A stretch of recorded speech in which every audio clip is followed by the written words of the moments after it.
मैंने बीजेपी को वोट करके अपने वीडियो को इसलिए वायरल किया है कि मुसलमानों को डराया जाता है बीजेपी के नाम पर।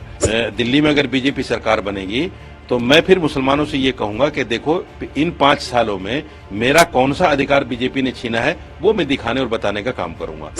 मोदी जी या मोदी सरकार की जो नीति है अगर मेरे खिलाफ, देश के खिलाफ या मेरे धर्म के खिलाफ होंगी तो मैं उस पर खुलकर बात करूंगा। ये देश हिंदू राष्ट्र बन जाएगा, फिर यहाँ नमाज पढ़ना मुश्किल हो जाएगा, यहाँ रोजा रखना मुश्किल हो जाएगा, दीन पर चलना मुश्किल हो जाएगा, दाढ़ी टोपी रखना, वो डर जो है मुसलमान के अंदर से मैं खत्म करना चाहता हूँ।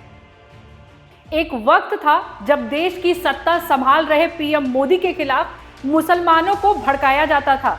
जब चुनाव होते थे तो मुसलमानों को विपक्ष मोदी का डर दिखाया करता था, लेकिन लगता है अब वक्त बदल गया है, क्योंकि अब मुसलमान भी ये बात समझ गया है कि विपक्ष मोदी का डर दिखाकर वोट तो बटोरता है लेकिन उनके लिए करता कुछ भी नहीं है।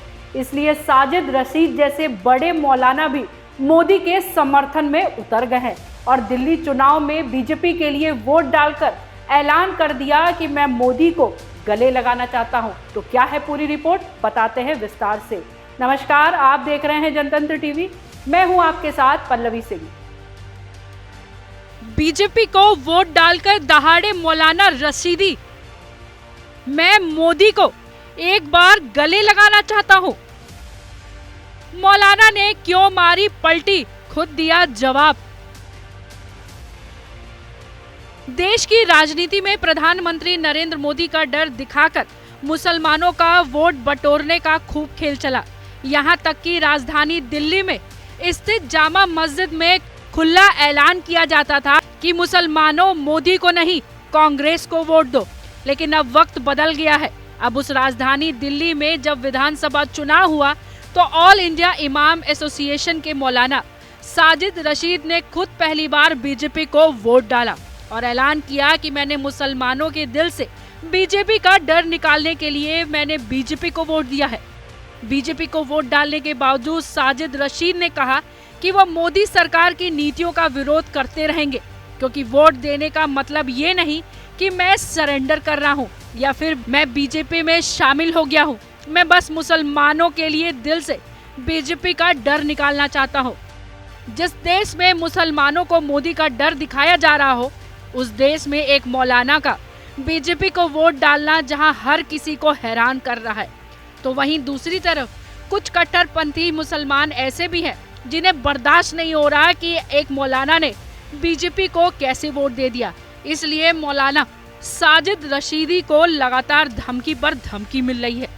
लगातार धमकी मिलने के बावजूद बीजेपी को वोट देने वाले मौलाना साजिद रशीद ने देश के तमाम मुसलमानों से भी अपील करते हुए कहा कि हम बीजेपी से तभी आंख में आंख डालकर बात कर सकते हैं जब बीजेपी को वोट दे। इसलिए अपना हिस्सा मांगने के लिए हमें बीजेपी को वोट देना होगा। लेकिन एक ऐसा भी समय था जब ये मौलाना हिंदू देवी देवताओं के खिलाफ घटिया बातें करता था। तो चलिए आपको सुनाते हैं।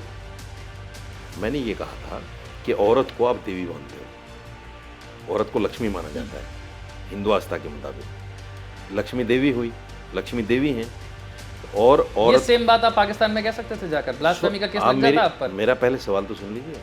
मैं ये कह रहा हूँ जब लक्ष्मी को आप देवी मानते हो, औरत देवी है, तो उस देवी का रेप कैसे कर सकते हैं? मैंने ये बात कही थी, मैंने गलत तो नहीं कहा। आज औरतों का रेप नहीं हो रहा है क्या? सुना इसने कितना जहर उगला था पहले। ऐसे में सवाल उठता है, मौलाना साजिद रशीद भले बीजेपी को वोट देकर आए हैं और मुसलमानों से भी बीजेपी को वोट देने की अपील कर रहे हैं, लेकिन आपको बता दें ये वही मौलाना है जिन्होंने अयोध्या में राम मंदिर निर्माण के बाद विवादित बयान दिया था कि मुसलमान शांत नहीं बैठेंगे, 100 साल बाद राम मंदिर तोड़कर मस्जिद बनाया जाएगा। इतना ही नहीं, वक्फ बिल संशोधन के मसले पर तो मौलाना साजिद रशीदी ने धमकी भरे अंदाज में यहां तक कहा था कि मोदी सरकार ने अगर वक्फ बिल संशोधन नहीं किया तो हिंसा होगी और भारत 2 हिस्सों में बंट जाएगा। और अब यही मौलाना साजिद रशीद बीजेपी को वोट देकर कह रहे हैं कि एक बार मोदी को गले लगाना चाहता हूं। इतना ही नहीं, मुसलमानों से भी बीजेपी को वोट देने के लिए कह रहे हैं। तो आपकी इस बारे में क्या राय है, हमें कमेंट कर जरूर बताइएगा। तब तक के लिए नमस्कार। मैंने बीजेपी को वोट करके अपने वीडियो को इसलिए वायरल किया है कि मुसलमानों को डराया जाता है बीजेपी के नाम पर। दिल्ली में अगर बीजेपी सरकार बनेगी तो मैं फिर मुसलमानों से ये कहूंगा कि देखो इन 5 सालों में मेरा कौन सा अधिकार बीजेपी ने छीना है वो मैं दिखाने और बताने का काम करूंगा। मोदी जी या मोदी सरकार की जो नीति है अगर मेरे खिलाफ, देश के खिलाफ या मेरे धर्म के खिलाफ होंगी तो मैं उस पर खुलकर बात करूंगा। ये देश हिंदू राष्ट्र बन जाएगा, फिर यहाँ नमाज पढ़ना मुश्किल हो जाएगा, यहाँ रोजा रखना मुश्किल हो जाएगा, दीन पर चलना मुश्किल हो जाएगा, दाढ़ी टोपी रखना, वो डर जो है मुसलमान के अंदर से मैं खत्म करना चाहता हूँ।